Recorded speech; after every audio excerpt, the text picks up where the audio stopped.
Assalamualaikum warahmatullahi wabarakatuh. Alhamdulillahirabbil alamin, arsala rasulahu bil huda wa dinil haq yudhhirahu 'ala dini kulli wa kafa billahi syahida. Asyhadu an la ilaha illallah wa asyhadu anna muhammadan abduhu wa rasuluh. Rabbi shrah li sadri wa yassir li amri wahlul 'uqdatam min lisani yafqahul qawli. Jumpa kembali di Arimatia TV bersama saya Susanto Edi Yuniarto. Teman-teman sekalian, saya akan menyampaikan satu penelitian yang dilakukan oleh Vilfredo Pareto. Di Swiss dia meneliti bahwa di kebunnya dia memiliki kacang polong. Dan dalam penelitian dia menemukan bahwa hasil terbesar atau kacang polong itu dihasilkan dari 20% populasi kacang yang ia tanam. Kemudian dia kembangkan bahwa 80% tanah di sana dikuasai oleh 20% orang. Artinya di situ yang kecil akan menguasai yang besar, atau yang kecil bisa mempengaruhi yang besar, atau bisa jadi kalau dalam bahasa kita yang kecil bisa merusak yang besar, atau bisa dikatakan nila setitik merusak susu sebelahan. Bahwa hal yang kecil itu bisa mengalahkan yang besar itu telah terbukti, telah terjadi bertahun-tahun yang lampau. Pada zaman Nabi, misal di perang Badar kita menyaksikan bahwasanya Nabi hanya memiliki 313 pasukan, sementara Quraisy memiliki 1000 orang pasukan. Dan alhamdulillah atas berkat rahmat Allah, perang ini dimenangkan oleh Nabi. Kemudian secara yang lain misalnya kita lihat lagi misalnya di negara kita, presidennya 1, kemudian menterinya 43. Artinya di 50 orang ini menentukan hajat hidup orang banyak, 270 juta orang di Indonesia. Dan kita pun demikian. Sebagai manusia, kita dilahirkan bukan di bumi, tapi kita dilahirkan di surga. Kita diciptakan di surga. Siapa yang diciptakan? Nabi Adam. Dia diciptakan di surga. Artinya asal kita adalah surga. Misal saya misalnya ditanya dari Jogja misalnya, saya lahir di Wonosari. Ditanya aslinya mana? Aslinya Wonosari. Nah, dengan logika sederhana ini, maka kita aslinya surga. Karena satu atau lain hal kita ditugaskan menjadi khalifah, kemudian kita diturunkan di bumi. Maka hidup kita adalah bagaimana caranya menyiapkan diri untuk kembali ke surga. Seperti ikan salmon.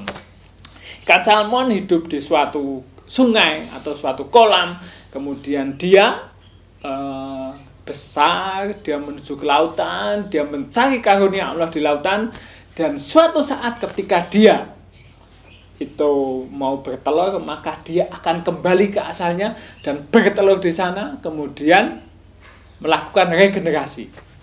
Nah, kita di bumi ini adalah mencari cara untuk bisa kembali ke surga. Bumi ini bukan tempat tinggal kita. Bumi ini adalah tempat meninggal kita. Bumi ini adalah tempat kita untuk mempersiapkan masa depan. Masa depan kita adalah jannah. Masa depan kita adalah akhirat. Maka kita harus mempersiapkan itu untuk bisa ke sana, agar kita tidak tersesat, agar kita tidak kemana-mana. Kita fokus dan kita akan bisa kembali ke sana. Akhirat itu kekal selamanya. Di akhirat, sehari sama dengan 1000 tahun kita hidup di dunia ini. Maka hidup kita, anggap saja paling panjang usianya adalah 100 tahun. Berarti hidup di dunia ini 1/1000 hidup di akhirat. 1/1000 ini menentukan hidup kita nanti di akhirat. Artinya hidup kita yang sebentar, yang kecil ini akan menentukan hidup kita nanti di akhirat. Dan di akhirat tidak ada kematian. Kekal selamanya. Kematian di sana dalam bentuk domba telah disembelih. Maka ketika kematian telah mati, maka yang ada adalah kehidupan, kekekalan yang tiada ujung. Bagi mereka yang bisa ke sana, maka kita akan bisa meraihnya. Ketika kita memilih fokus ke sana, kita bagaimana caranya untuk bisa meraihnya. Di dunia yang sedikit sebentar ini adalah suatu ladang untuk mencari bekal, untuk meraih surga, untuk meraih ridha Allah. Dan andai kata hidup kita yang sebentar ini kita beribadah, anggap saja kita beribadah sekitar anggap saja sholat 5 waktu. Sholat 5 waktu itu mungkin kisarannya hanya 30 menit. Kalau 30 menit itu berarti dikalikan 5 waktu, kemudian dikalikan 30 hari, kemudian dikalikan 12, kemudian dikalikan 54. Kenapa 54? Anggap saja usia kita 63. Dan kita wajib sholat ketika umur 9 tahun. Kalau 9 tahun belum sholat, maka kita akan dipukul. Anggap saja akhirnya usia kita itu 59 yang wajib sholat. Nah, andai kata sekarang ini kita memiliki satu standar penggajian atau buruh dalam sehari itu 8 jam kerja adalah 100. Maka ketika kita menghabiskan 30 hari menghabis 30 menit dikalikan 5, dikalikan 30, dikalikan 12, kemudian 30 menit itu seharga 6.250. Maka ketemunya ada 690.300.000. Sekarang itu 690 juta di dunia ini hanya cukup untuk beli rumah yang cukup bagus memang, tapi belum dikurangi lagi untuk biaya hidup dan lain sebagainya. Apakah misalnya 690 juta ini bisa untuk membeli surga? Yang surga itu kenikmatannya tidak pernah terbersit, tidak pernah terbayangkan di dalam kehidupan ini. Yang ada adanya keselamatan, kesenangan, dan sesuatu yang indah. Tidak ada namanya sedih, tidak ada namanya permusuhan dan sebagainya. Tidak ada perkataan yang jelek, semuanya bagus.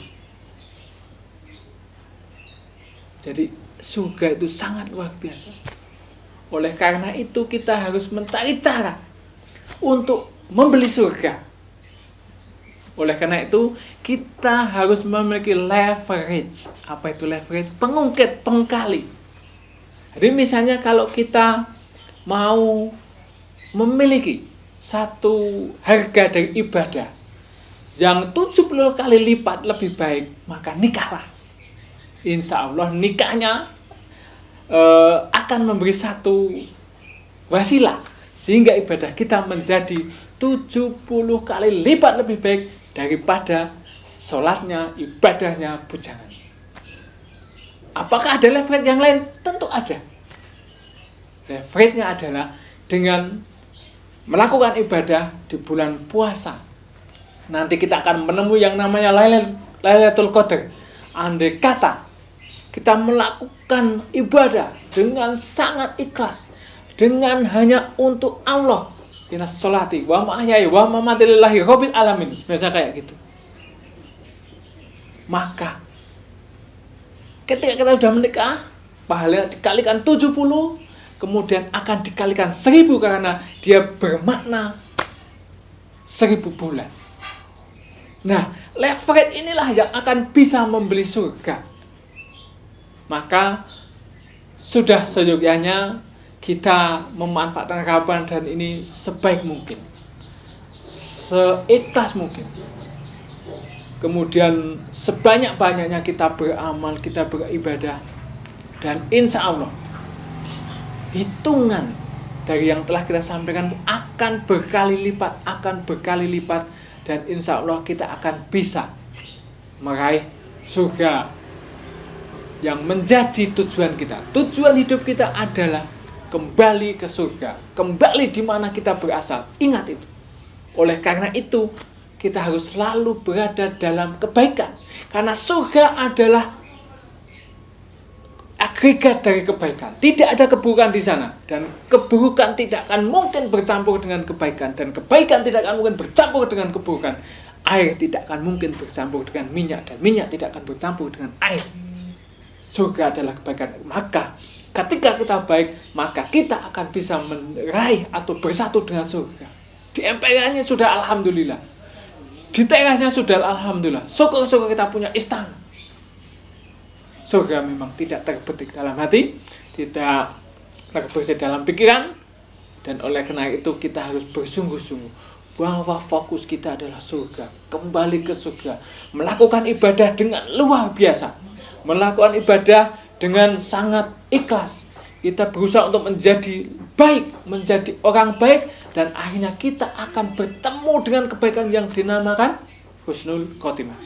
Oleh karena itu, jangan lupa kita harus selalu menjadi orang baik.